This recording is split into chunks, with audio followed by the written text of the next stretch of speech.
2-minute theology. What's the history and significance of holy water? It's kind of a rainy day here in Savannah. I figured this would be an appropriate day to approach this topic.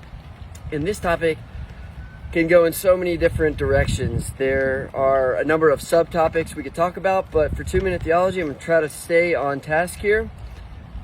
But holy water falls under the topic of a sacramental, and these are things that remind us of the sacraments.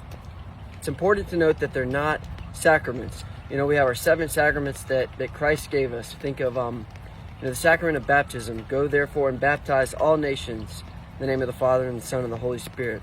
Sacrament of baptism. The Last Supper. Do this in remembrance of me. Sacrament of the Holy Eucharist.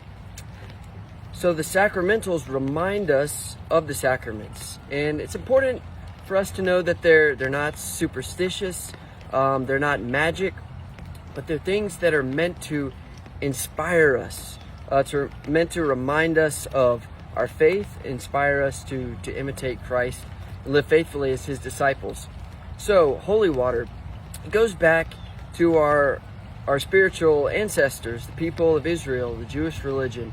And the people would purify themselves before going into the temple. We think of Psalm 51, wash me, O Lord, from my iniquities and cleanse me of my sins. There would be water basins for the priests to wash their hands before they offered sacrifice in the temple. So when we come into the church, we have holy water fonts, and we dip our finger in there and often do the sign of the cross. And it serves 3 purposes. 1, it reminds us the rejection of sin. We ask for purification. We ask for a protection against evil.